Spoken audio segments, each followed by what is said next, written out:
네, 이제 저희가 이제 전 시간에 이제 지역사회복지관 또는 뭐 종합사회복지관 또는 지역사회 내에서 다양하게 만날 수 있는 복지관들 대표적인 복지관으로 이제 천안 노인종합복지관의 사례를 들어서 설명을 공부를 같이 했습니다만 실제 이러한 노인 문제들에 대한 어떤 인식 그리고 노인 문제 해결을 위한 어떤 다양한 복지 프로그램들이 진행되고 있다라는 것들을 좀 한번 함께 공부해 보았습니다.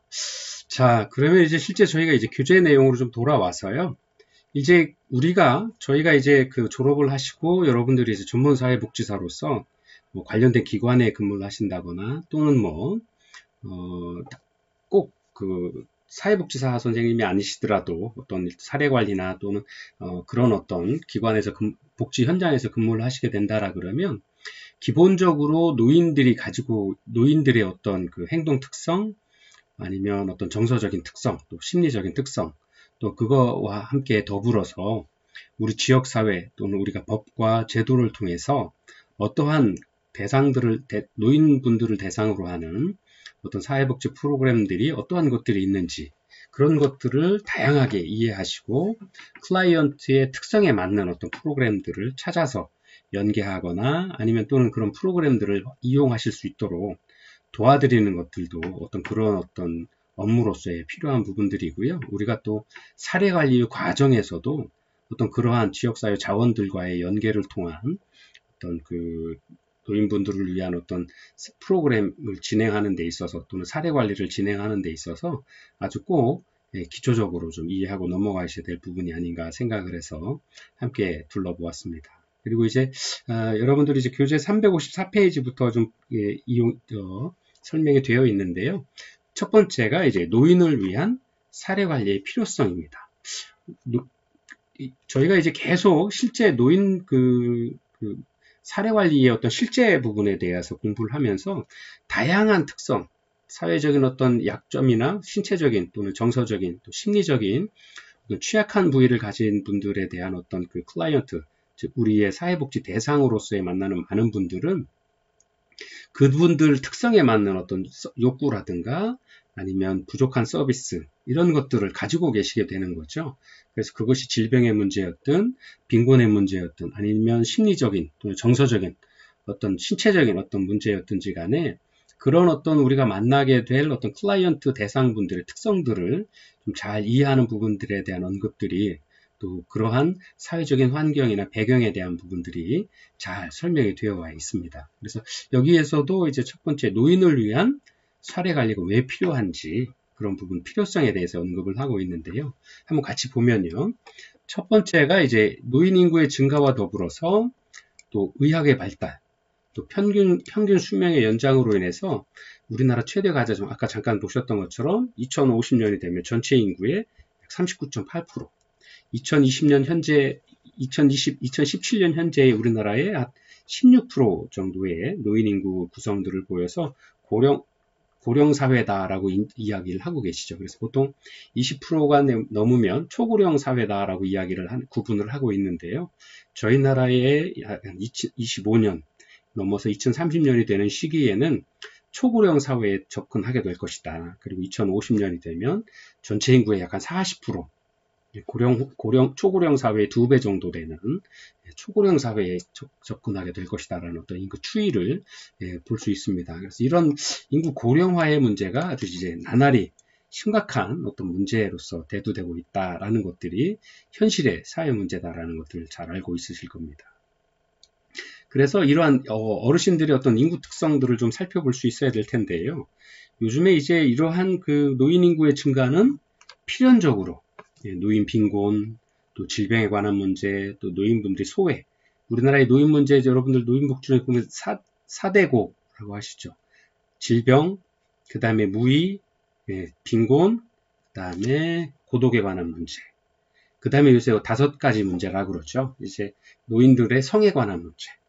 그래서 저희 그 상담소에서도 노인의 성에 관한 문제에 대한 충남도와 연계해서 노인분들이 성에 관한 그 교육들을 합니다. 지금 이제 특히나 노인의 성 해결에 대한 문제뿐만 아니라 어르신들이 이제 그런 부분들 옛날에 어떤 생활 습관으로 뭐 지나가는 아이가 예쁘다고 이제 머리를 쓰다듬어 준다거나 아니면 본인을 좀 어르신을 좀 도와주거나 그럼 착한 행동을 하면 이제 또 등도 두드려 주시고 하시는데 그런 것들이 잘못하면 예, 또 어떤 사회적인 어떤 문제를 일으킬 수도 있기 때문에 그런 문제들에 대한 교육들도 예, 진행을 해 나가고 있습니다. 그래서 노인의 성에 대한 인식들도 좀 바꿔야 되고요.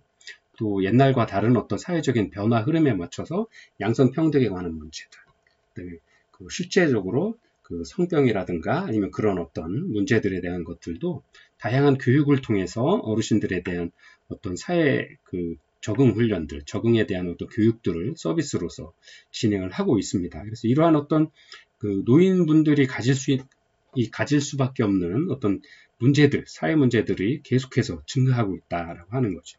그래서 또 노인 인구의 급속한 증가와 더불어서 독거노인의 증가, 그 다음에 노인 부양의식의 약화. 왜냐하면 그 부양가족들이 실제 요즘 젊으신 분들이 노시는 분들이 거의 없죠. 전에는 저희 세대만 해도 이제 외벌이 남편분들은 바깥에서 일을 하셔서 수익을 경제적인 어떤 그 활동들을 하시고 아내분들은 집에서 가정을 좀 돌보고 아이를 돌보고 그 다음에 이제 그 후에 조금 좀 하면 좀 바깥 일을 좀 하시긴 하셨습니다만 지금은 남편분 혼자서 경제 생활을 하시면 여러 가지로 좀 부족한 문제들 또 어려운 문제들이 생길 수밖에 없죠. 그래서 거의 젊으신 분들은 이제 맞벌이를 하시는 경우들이 많이 있죠. 일반적인 어떤 추세다라고 볼 수 있죠. 그래서 이러한 어떤 그러다 보니까 본인의 생활들을 영위하기에도 바빠서 자신의 부모 세대, 부모님들을 좀 부양한다라고 하는 것들은 어쩌면 실질적으로는 현실에서는 많은 대다수 서민들에게는 좀 어려운 문제다. 그래서 그런 어떤 노인 부양의식이 약화될 수밖에 없는 또 어떤 사회적인 어떤 흐름들이 있는 세대다라는 것들을 알 수 있죠. 그래서 이렇게 가족으로부터 소외되는 어떤 어르신들이 혼자 사시게 되고 또 혼자 사시게 되다 보니까 어떤 질병이라든가 아니면 빈곤에 관한 문제라든가 또 장애가 있는 어르신들 경우에는 그런 어떤 돌봄의 문제들 이런 어떤 다양한 문제들이 함께 증가하는 어떤 그런 추세들을 보이고 있습니다. 그래서 이렇게 사회적으로 또 환경적으로 그런 어떤 노인이 가지고 있는 본질적인 특성에 관한 문제들 뿐만 아니라 이런 것들이 노인의 욕구는 다양해지고 또 이러한 그 다양해진 노인분들에 대한 욕구를 좀 이렇게 충족시켜드리기 위한 어떤 사회의 어떤 서비스들은 굉장히 좀 부족한 것이 어떤 실정이다라고 이렇게 보여질 수 있습니다. 그리고 아까도 잠깐 말씀드린 것처럼 노인분들이 실제 겪는 뭐 빈곤에 관한 문제, 질병에 관한 문제, 또 신체 건강에 관한 문제, 또 우울증, 이런 부분들이 굉장히 이제 심각하게 일어나고 있습니다. 근데 이와 더불어서 이런 어르신들이 신체적으로, 또 정신적으로, 또 심리적으로 어떤 손상되어 있기 때문에 이런 어떤 노인분들에게 이런 서비스가 직접 찾아가서라도 이용할 수 있어야 되는데 이제 다양한 문제를 가지고 계시기 때문에 그런 문제를 찾아가서 서비스를 신청을 하고 서비스의 혜택을 받는 것도 어려움이 될 수밖에 없게 되는 거죠. 그리고 요즘 특히나 이제 사회가 급속하게 변화해서 더구나 이제 ICT 기술이 발달해서 뭐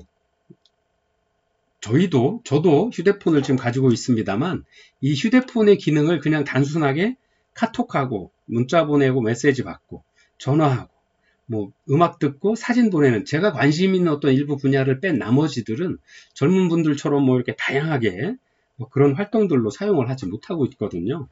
그러다 보니까 그런 부분들에 있어서 어떤 서비스 이용에서도 휴대폰의 예를 들어서 보시는 것처럼 굉장히 한계가 될 수밖에 없다라는 거죠.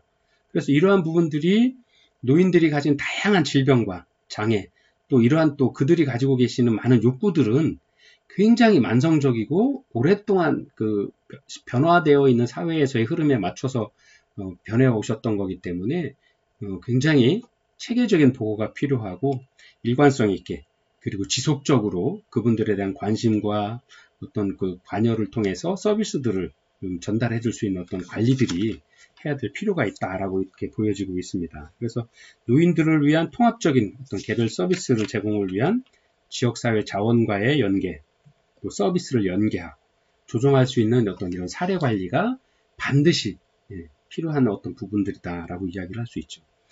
우리가 사회 현장에서 사회복지사 선생님들이 진행하고 있는 많은 어떤 그 복지의 어떤 서비스들은 기관의 특성에 따라서 기관에서만 제공할 수 있는 한두 가지의 서비스들이 단편적으로 연결이 되는 거죠.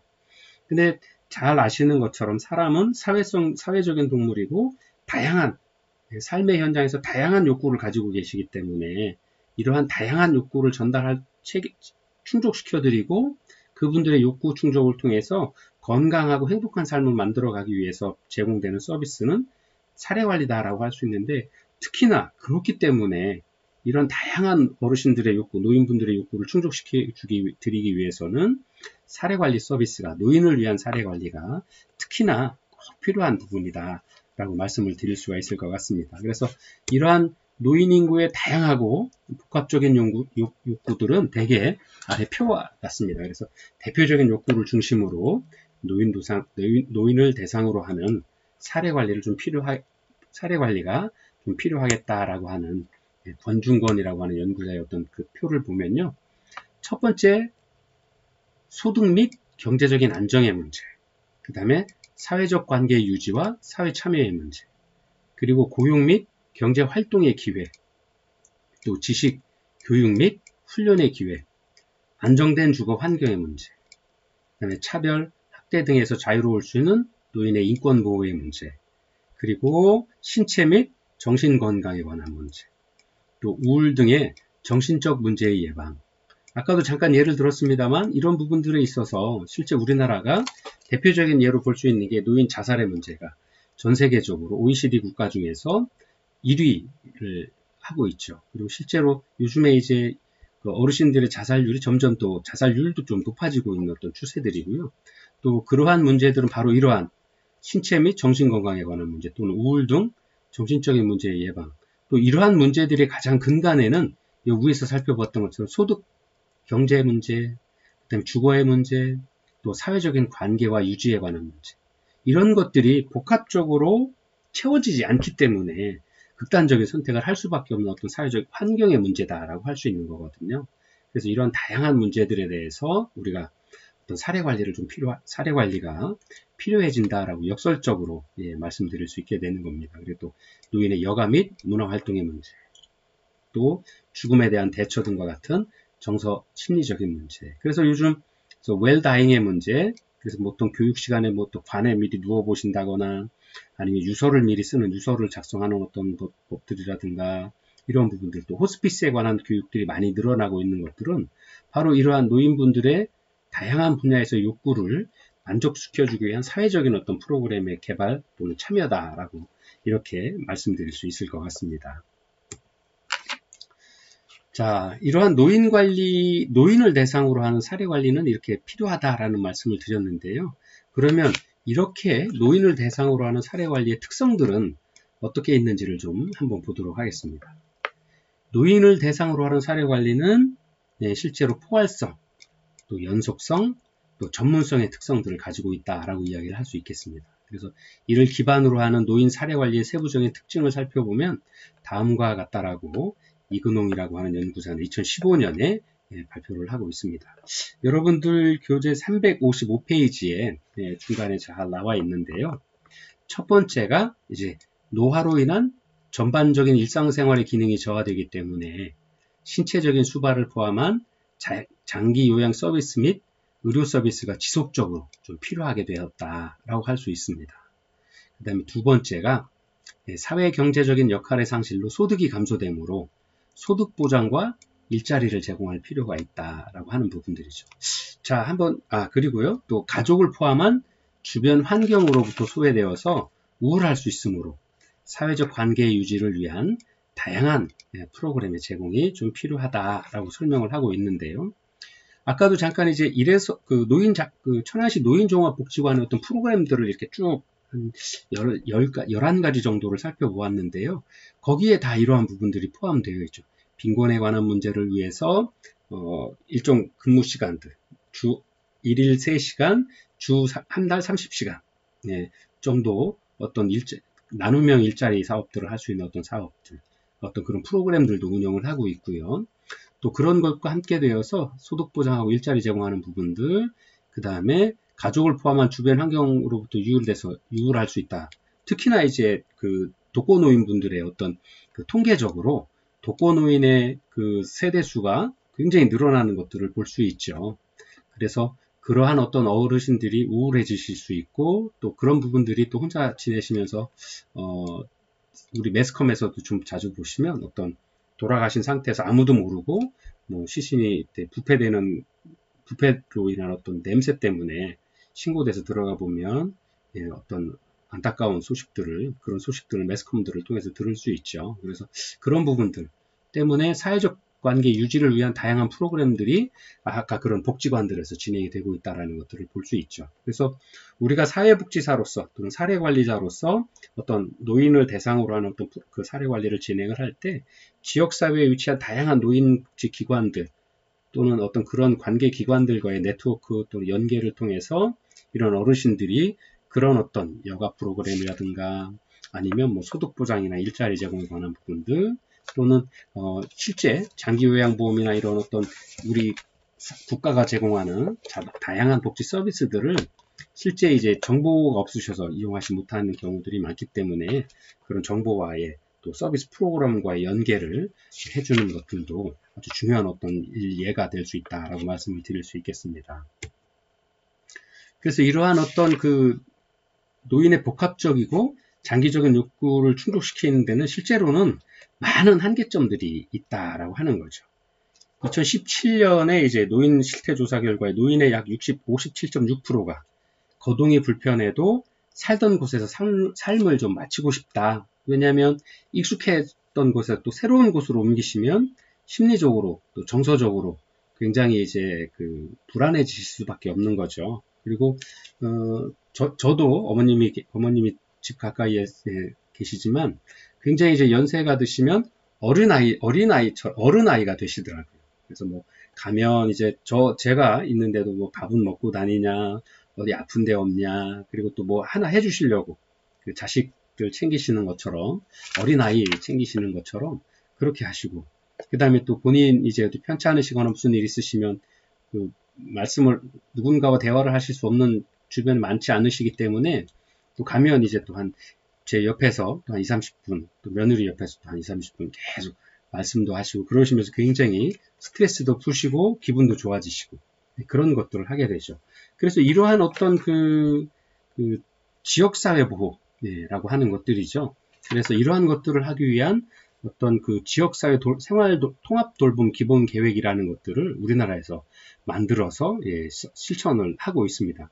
그래서 이런 그 커뮤니티 케어라고 하는 거죠. 지역사회 통합 돌봄이라고 하는 것은 무엇이냐 하면 도움이 필요한, 케어가 필요한 주민들, 노인이나 장애인분들이 살던 곳 아니면 현재 거주하고 계시던 곳, 지역사회 내에서 자기 집이나 그룹홈 등에서 개개인의 욕구에 맞는 서비스를 누리고 지역사회와 함께 어울려 살아갈 수 있도록 주거와 보건의료, 요양, 돌봄 등 독립생활의 지원이 통합적으로 확보되는 지역주도형 사회 서비스 정책들을 많이 요구하시더라. 그래서 이러한 방향으로 지역사회 통합 돌봄 계획들을 흔히 이제 커뮤니티 케어다라고 하는 어떤 이런 것들을 우리나라에서도 2018년 11월부터 발표하고 2019년 6월부터 2년간 16개 시군 구에서 지역 자율형 통합 돌봄 모형들을 만들기 위한 선도 사업들을 추진을 해 나가고 있습니다.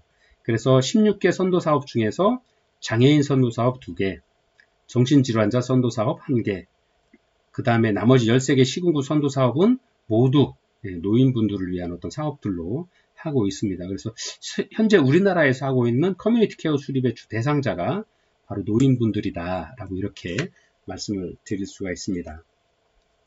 그래서 이러한 커뮤니티 케어가 목표하는 서비스 제공을 위한 실천 방법으로는 현재 우리나라에서도 사례 관리가 가장 적합한 방법이다라고 이렇게 평가를 하고 있습니다. 그래서 이러한 지역형 커뮤니티 케어 모델을 개발하는 1단계 2022년까지 지역사회 공동체가 통합 사례 관리와 커뮤니티 케어의 통합적 실천 체계를 구축하기 위한 노력들을 좀 해나가고 있다라는 것입니다. 그래서 바로 이러한 그 실천 체계 구축의 가장 그 실천 방법으로 각광받고 있는 것이 바로 사례 관리다 라고 하는 겁니다.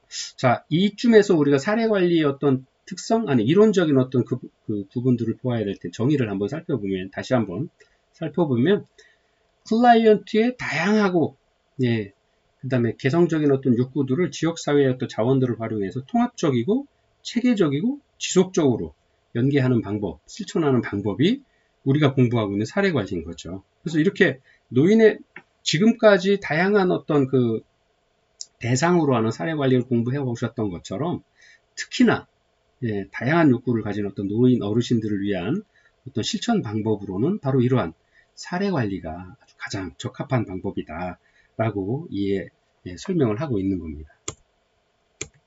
그래서 이러한 어떤 그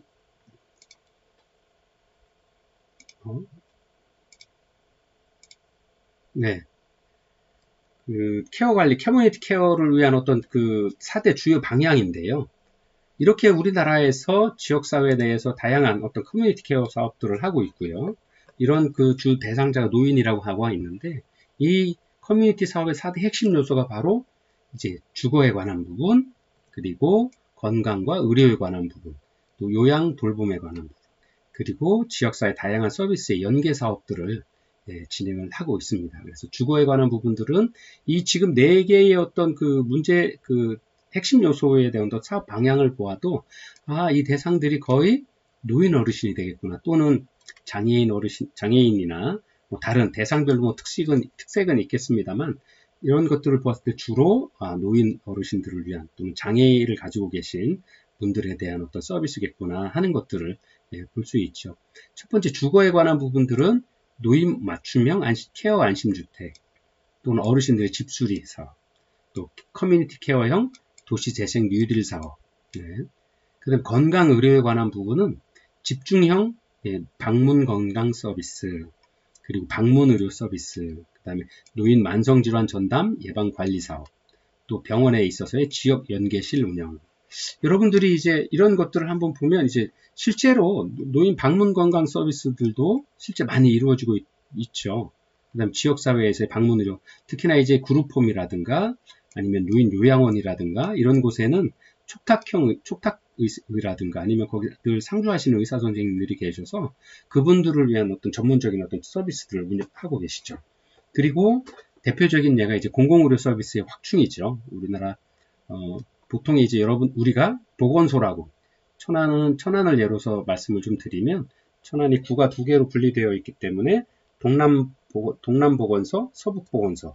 그래서 그 안에 뭐 정신질환, 또 아까 마약 중독에 관한, 약물 중독에 관한 어떤 서비스를 담당하시는 어떤 부서들이 다 위치를 하고 계셔서 그분들이 지역사회의 많은 간호사분들과 지역사회 의료 인력들과 함께 기관을 방문한다거나 또는 등록되어 있는 장기 환자로 등록되어 있는 많은 분들을 직접 찾아가서 하거나 아니면 전화로 약은 잘 드시고 계신지, 또 거동에 불편함은 없으신지를 지속적으로 확인하고 그런 서비스를 전달하기 위한 역할들을 하고 계시죠. 그래서 이런 부분들이 바로 건강의료에 관한 부분들로서의 지역사회 케어의 어떤 한 틀을 차지하고 있다라고 말씀을 드릴 수 있고요.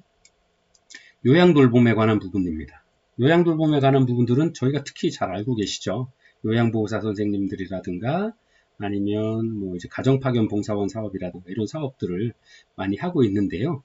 차세대 노인 장기 요양보험을 구축하기 위한 부분들, 그 다음에 재가의료급여에 대한 부분들, 그 다음에 식사배달 등 다양한 신규 재가 서비스들을 좀 개발하고 실천 방법으로 진행을 해 나가는 부분, 또 회복과 재활에 관한 서비스 부분들, 이러한 부분들을 계속 어떤 만들고 추진하기 위한 어떤 과정들로 서비스 연대에 관한 부분들을 하고 있다라고 말씀을 드릴 수 있습니다. 또 서비스 연계에 관한 부분은 케어 안내 창구, 읍면동에 신설하고 있다라고 하고요. 그 다음에 지역 케어 회의 등 지역사회 민관 서비스를 연계하고 협력하는 시군구와 협력하는 부분들에 있어서의 어떤 그 전달 체계 구축을 하기 위한 4대 핵심 요소로 커뮤니티 케어의 4대 방향들을 좀 추진해 나가고 있다라고 하는 말씀을 드릴 수 있습니다. 그리고 실제로 여러분들도 한번 곰곰이 생각을 해보시면 실제 이런 부분들이 우리 지역사회에서 관심만 조금 가지고 계시면 여러분들이 또 예비 사회복지사로서 사회복지를 전공하시고 계시는 선생님들로서 아마 관심이 많으셔서 보시면 쉽게 발견하실 수가 있죠. 또 저희 어머님도 이제 연세가 84이 되셨는데 저희 어머니 건강하시고 아직은 좀 건강하시지만 연세가 있으셔서 노인정에도 안 나가세요. 근데 그 노인정에도 안 나가시는 이유가 다양하시기도 하지만 또 어머님께서 한 지역에서 오래 사셨기 때문에 지역의 주변에 사시는 분들과 또 오랜 동안 40년이 넘는 오랜 시간 동안 함께 살아오셨기 때문에 또 함께 비슷하게 연배가 들어오셨기 때문에 노인정에 안 가시고 이제 돌아가시면서 이렇게 아시는 분들과 지인분들과의 식사도 같이 하시고 또 서로 함께 하시고 또 무슨 일 생기시면 뭐 전화 주셔서 뭐 누구네 뭐 할머니가 쓰러졌다더라 아니면 긴급하니까 뭐 119로 불러달라라든가 이런 말씀들을 많이 하시거든요. 그래서 그렇게 모여서 활동을 하시고 또 그러다 보니까 노인복지사 선생님들 아까 말씀드린 노인종합복지관에서 활동하시는 노인복지사 선생님들이 정기적으로 와서 하시고 또 지역사회의 도움으로 오래된 주택이다 보니까 이제 화재 예방을 위한 어떤 점검시설, 또 도시가스 같은 것들에 대한 어떤 자동 개폐기, 그 다음에 실제 이제 올해 다뤄주셨는데요. 지역사회 보건소에서 이렇게 동작감지 센서 같은 게 있어서 그게 이제 어머니 주로 활동하시는 방에 이렇게 설치가 되어 있습니다. 그래서 어머니가 예를 들어서 이렇게 누워 계시거나 하면 상관없는데 일정 기간 이렇게 돌아다니시는 게 안 보이시면 또 그런 이상한 어떤 행위를 하시거나 그런 것들이 발견이 되면 또 저한테 직접 휴대폰으로 아니면 해당 기관으로 이렇게 동시에 연락이 가서 뭐 연락이 될 수 있도록 그래서 확인해 볼 수 있도록 하는 이런 다양한 어떤 복지 연구들이나 시설들을 저희 어머니 댁에 다 국비로 또는 뭐 이렇게 다양한 지역 서비스의 일환으로 설치를 해 주셨거든요. 그래서 아마 그런 부분들이 바로 이러한 어떤 다양한 서비스의 노인분들을 위한 커뮤니티 지역사회 보호의 어떤 방향으로 이렇게 좀 진행이 되고 있다라는 것들을 설명드릴 수 있겠습니다. 그래서 혹시 여러분들도 공부를 하시면서 댁에 계신 어머님들을 위한 어떤 다양한 부분들에 대한 어떤 서비스들이 좀 빠져 있거나 하면 주변의 어떤 노인종합복지관이나 아니면 어떤 그런 노인복지 서비스를 담당하는 기관들과의 연계를 통해서 어머님에 대한 어떤 그런 서비스가 정상적으로 잘 연결이 되어서 케어를 받으실 수 있도록 하는 부분들도 이런 공부를 하시면서 함께 좀 돌보아 주셨으면 좋겠습니다. 잠시 쉬었다가요. 나머지 3교시 이어가도록 하겠습니다.